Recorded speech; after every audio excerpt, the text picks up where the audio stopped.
The mother insisted on removing her disabled daughter's uterus, because this way the daughter won't have her period or get pregnant, and she also made herself bear the burden of caring for her daughter, greatly reduced. But before the surgery began, the girl decided to meet with a volunteer named Shu. This time, she wanted to have a real experience. Within the girl's broken body, yet a soul beats with a longing for love, and being loved. And this decision by my mother sounds somewhat unacceptable in movies like Love Like Me, but it was a mother's love she considered the deepest and most helpless. This film is adapted from a real social issue, inspired by the Taiwanese non-profit organization, Guardian Angel. Director Tan Huizhen focuses her camera on the most hidden corners of society. It threw out a core proposition that made the formation cage stand out.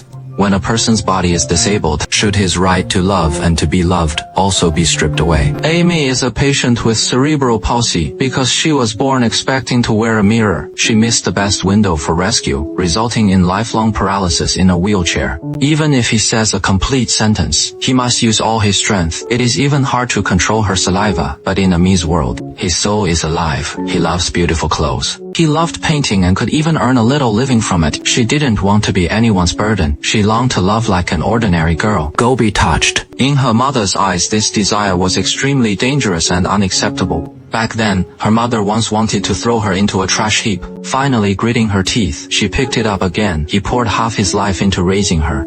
In those crowded rooms of Hong Kong, her mother forced her to carve out a private bedroom, but this love, essentially, it is an almost suffocating control. The trigger was that blood-stained sheet, because the sheets were dirty during my period. Mother busily tidied up as she tried, complaining at the same time delayed attending church. Her mother calmly decided to schedule a hysterectomy for her. Isn't it supposed to be surgery? It is over. Should have done it early in the morning. It is convenient for many Hong Kong people to schedule surgeries, and even those who can easily schedule for several years can do it. In her mother's eyes, Ame was just a female child to be isolated by Wu Zhen. She shouldn't have love, nor is she capable of bearing the consequences. But Ame refused to accept her fate. She wanted to complete an awakening of self-awareness. The film actually touches on a very sharp social welfare issue regarding the reproductive rights of persons with disabilities in real life. Many guardians, for the convenience of care, selective sterilization is performed on intellectually disabled or physically disabled caregivers. The mother felt she was protecting her daughter, but he forgot that his daughter was also a 30-year-old adult woman. This kind of crossing the line for your own good. This is highly controversial from an ethical standpoint. It is often the deepest physical aspect of vulnerable groups. In conversations with fellow patients, she learned about the other person's experience. I've never experienced such a cold and gentle person in half my life. He also told him that the Surname Volunteers was a legitimate organization. Amy contacted a non-profit organization called Angel Watch. This organization specializes in providing physical and mental companionship services for people with severe disabilities.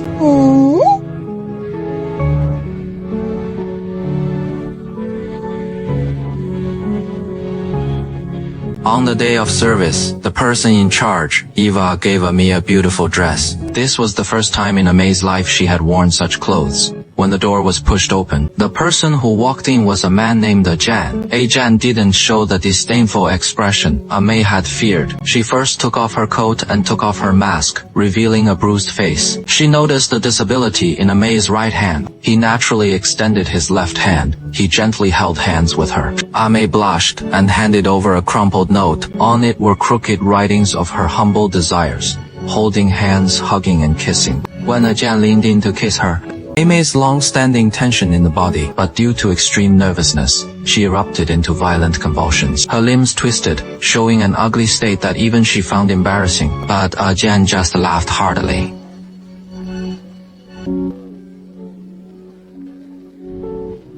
For the next 2 hours, Jian just quietly massaged his arm, chatting with him. This was the first time in Amy's life that she truly felt it, feeling treated as an adult by the opposite sex. But the iron rule of this industry is to prevent dependence. Each person can only apply for 3 services, and it cannot be the same guardian angel in the same volunteer film. This organization has a prototype in reality. It originated in Japan. What the film wants to express here is not love but a tactile redemption. For people with disabilities who have long been unable to feel the warmth of society, even an ordinary hug can rebuild their shattered self-esteem. There was no pity in a giant's eyes. This was exactly what a me needed most, because compassion is essentially a condescending scrutiny, and equality is the cure.